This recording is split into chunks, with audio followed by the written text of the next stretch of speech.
Hello friends, आप देख रहे हैं आपका चैनल शेयर बाजार विद आयुष। और दोस्तों, बात करेंगे इस वीडियो में यस बैंक के बारे में। दोस्तों, यस बैंक के शेयर होल्डर्स के लिए बहुत बड़ी खबर है, क्योंकि जो फैसला हाई कोर्ट की तरफ से दिया गया है वो डेफिनेटली यस बैंक के लिए एक कह सकते हैं अच्छा फैसला तो नहीं है, बट इस पूरे फैसले को समझना पड़ेगा, क्योंकि हम कह सकते हैं कि जो भी इस हाई कोर्ट के द्वारा किया गया है उससे डेफिनेटली एक पक्ष के ऊपर बहुत बड़ा हम कह सकते हैं फ़ायदा होने वाला है, और एक पक्ष के लिए definitely it's a very bad thing. और इसलिए इसके बीच में सबसे फंसता कौन है, वो होते हैं दोस्तों उस स्टॉक के शेयर होल्डर्स। तो बिल्कुल ये वीडियो को पूरा देखिएगा, पूरा समझिएगा कि आखिर हुआ क्या है और इस फैसले के बारे में इतनी बातचीत क्यों हो रही है। फ्रेंड्स, अगर पहली बार आपने चैनल को विजिट किया है, चैनल को सब्सक्राइब आप ज़रूर कर लीजिएगा। सो फ्रेंड्स, कल हाई कोर्ट की तरफ से फैसला आता है और हाई कोर्ट कह देती है कि जो यस बैंक 81 बॉन्ड्स उन्होंने राइट ऑफ किए थे वो राइट ऑफ नहीं किए जा सकते। और दोस्तों, इस बॉन्ड की जो कीमत है वो पूरी है 8,000 करोड़, 8,000 करोड़ रुपीज़ के दोस्तों जो बॉन्ड्स थे यस बैंक के द्वारा 81 के, उसको राइट ऑफ कर दिया गया था। राइट ऑफ क्यों किया गया था? बिकॉज वो पूरा रीस्ट्रक्चरिंग जो प्लान था कंपनी का, उसके तहत इनको भी राइट ऑफ किया गया था।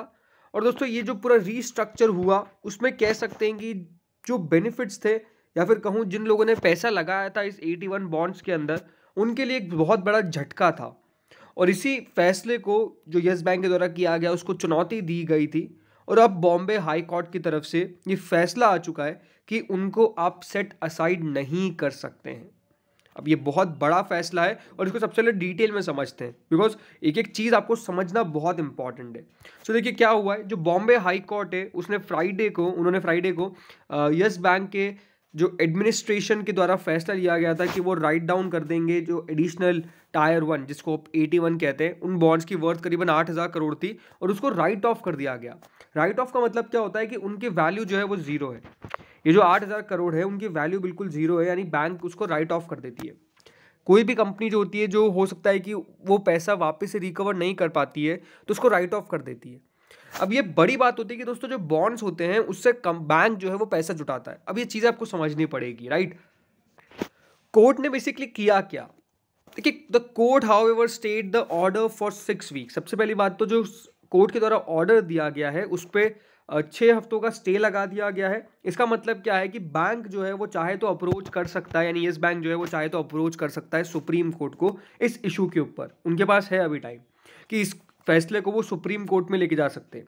लेकिन जो बॉन्ड होल्डर्स है, जिसमें नाम निकल के आता है एक्सिस ट्रस्टी सर्विसेज का, वो डेफिनेटली अपोज करने वाले हैं। In all likelihood will oppose the stay being continued for more than 6 weeks. ये दोस्तों साफ साफ कहा गया है, क्योंकि Axis trustee services are one of the party जो डेफिनेटली इस पूरे केस को कोर्ट में लेके गई थी। ये बात ध्यान रखिएगा, जो पूरा फैसला निकल के आया है, जो एडमिनिस्ट्रेशन का मूव था जिसमें राइट डाउन किए गए थे परपेचुअल बॉन्ड्स को, इसमें एक्सिस ट्रस्टी ने बॉम्बे हाई कोर्ट का एक दरवाज़ा खटखटाया था। एंड डेफिनेटली वो जो 2020 में चल रहा था ये पूरा काम, अब जाके दोस्तों उसका फैसला डेफिनेटली निकल के आ चुका है। ये तो हम सबको पता ही है, बट आखिर हुआ क्या पूरा चीज़?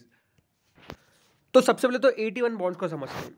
देखिए 81 बॉन्ड्स होते क्या है? 81 bonds are perpetual debt instruments that banks use to augment their core equity base and thus apply comply with base third norms. यानी दोस्तों यहाँ पे जो बैंक्स होती है एक बेसिकली एक डेट इंस्ट्रूमेंट है, यानी जब भी बैंक को पैसा चाहिए तो वो डेट इंस्ट्रूमेंट है। बहुत सारे होते हैं डेट्स, कभी देखिए पैसे इंटरेस्ट पे उठा लेना, ये तो आपको पता ही है। तो बैंक्स क्या करते हैं? बैंक्स बॉन्ड्स के जरिए पैसा उठाते हैं, ठीक है। जो बॉन्ड्स होते हैं ये इंट्रोड्यूस किए गए थे बैसल अकॉर्ड के द्वारा, जो आफ्टर ग्लोबल फाइनेंशियल क्राइसिस, ताकि जो डिपॉजिटर्स है उनको भी प्रोटेक्ट किया जा सके, और जो बॉन्ड एक्ट है वो भी बफर टाइम, यानी बैंक के पास टाइम रहे कि उस जो भी उनको दिक्कत आ रही है उस बॉन्ड्स के जरिए वो कम से कम उसको हटा दे, राइट। अब जो बॉन्ड्स थे उसको रिटर्न ऑफ किया गया। क्यों? बिकॉज रीस्ट्रक्चरिंग प्लान था।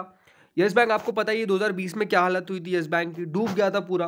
तो इसीलिए जब रीस्ट्रक्चरिंग प्लान बना तो इसमें जो ये 8,000 करोड़ के बॉन्ड्स के द्वारा जो पैसे जुटाए गए थे वो दोस्तों राइट ऑफ कर दिए गए। अब ये बॉन्ड्स क्या डेट है? बेसिकली कंपनी के ऊपर कर्जा है, डेट है। अब कंपनी को ये कर्जा चुकाना है, लेकिन बैंक कहती है, यस बैंक कहती है कि हमारे पास पैसा ही नहीं है, तो हम आप इसको पैसे चुकाएं। तो यस बैंक ने क्या किया? इसको राइट ऑफ कर दिया। अब ये एक बहुत बड़ा फैसला था, यानी जो 8,000 करोड़ रुपए पूरे थे वो डूब गए। यस बैंक ने जो कर्जा लिया था 8,000 करोड़ का वो पूरा डूब गया। तो अब इसके विपरीत में जो जिन्होंने बॉन्ड्स के जरिए पैसे दिए थे, जिसमें एक एक्सिस ट्रस्टी कंपनी और एक नाम निकल के आता है इसमें दोस्तों 63 मून्स टेक्नोलॉजीज का, जिनकी 300 करोड़ के आसपास के बॉन्ड्स है, उन सबको अब बेनिफिट होने वाला है। लेकिन उस समय उनके लिए बहुत बड़ा झटका था, बिकॉज ये फैसला जैसे ही निकल के आया यस बैंक का, सब लोग डेफिनेटली क्या क्या करें अब उसके बाद हुआ क्या, इक्विटी होल्डर्स को भी बहुत टाइम दिया गया कि आपके पास 75% ऑफ द शेयर जो है वो लॉक इन रहेंगे 3 साल के लिए।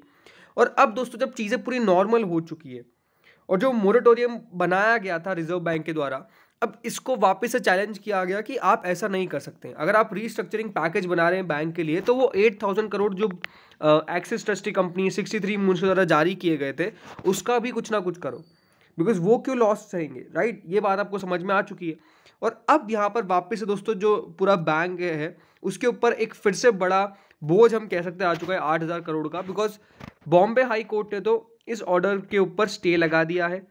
अब देखना होगा कि सुप्रीम कोर्ट पे जब यस बैंक जाएगी, अनडाउटेडली जाना ही पड़ेगा, उनके पास और कोई ऑप्शन नहीं है। और अगर सुप्रीम कोर्ट से भी उनको झटका लग गया तो अनडाउटेडली ये यस बैंक के लिए बहुत बड़ी फिर से सिरदर्द बनने वाली है, बिकॉज उनको फिर से पूरे 8,000 करोड़ रुपए जो बॉन्ड्स के जरिए जुटाए गए थे उसका पेमेंट जल्द से जल्द करना पड़ेगा, राइट। ये राइट ऑफ किया गया था, कुछ अमाउंट के द्वारा राइट ऑफ कर देते हैं, और अब अनडाउटेडली हमको देखना पड़ेगा कि आगे चल के ये किस तरह से चीज़ें जो है वो बैठती है। But undoubtedly it's a very big negative, ये बात ध्यान रखिएगा, it's a very big negative for yes bank, because अब देखना होगा कि क्या होता है स्टॉक को मंडे को रिएक्शन इसके ऊपर। बट ये है कि अगर यस बैंक आगे सुप्रीम कोर्ट में फैसला हार जाता है तो फिर बिल्कुल यस बैंक के लिए थोड़ा सा दिक्कत वाला समय आ जाएगा। अब इसमें कौन से म्यूचुअल फंड्स थे इनकी भी बात कर लेते हैं। अब म्यूचुअल फंड्स के नाम भी बहुत सारे हैं, मतलब अनडाउटेडली जिस प्रकार से पूरा ये काम किया गया था, इसमें 32 इंडिविजुअल स्कीम्स है म्यूचुअल फंड्स की जिसको एक्सपोजर मिला था, जिसमें यस बैंक की डेट जो थी करीबन टोटल एक्सपोजर था 2,848 करोड़ का। आप खुद समझिए इतना बड़ा पैसा था।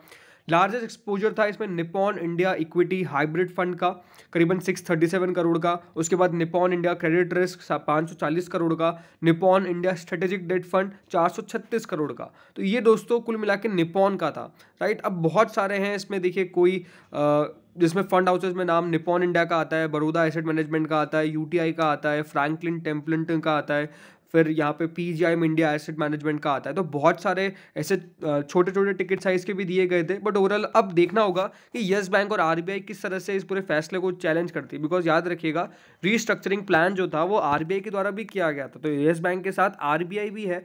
बट अगेन अब अगर सुप्रीम कोर्ट ने भी इस ऑर्डर पे वापस से कह सकते हैं जो पूरा फैसला रिवर्स कर दिया तो फिर बात अलग है, यस बैंक के पक्ष में कर दिया। बट अगर फैसला उनके खिलाफ आ गया तो it's a very bad thing for yes bank, because ये पूरा 8,000 करोड़ का झंझट तो उनसे निकल गया था, बट अगेन वापस से आ चुका है। तो बिल्कुल मंडे को it's a very important thing to watch out for. अगर हम करंट प्राइस की बात करें तो यस बैंक डेफिनेटली थोड़ा सा अंडर प्रेशर ही कारोबार कर रहा था, 40 पैसे के आसपास ही गिरावट है। लास्ट 5 डेज में स्टॉक पूरा 4% के आसपास, और लास्ट एक महीने में अब मात्र 0.50% की गिरावट के साथ स्टॉक ट्रेड कर रहा है। तो एक जो तेज़ी थी वो वापस से यस बैंक ने सारी गवा दी, और अब ये न्यूज़ भी थोड़ी सी ख़राब निकल के आ गई। तो डेफिनेटली मंडे को वॉच करना पड़ेगा कि किस प्रकार से स्टॉक ट्रेड करता है। तो इस वीडियो में तो इतना ही था। Thank you friends watching this video.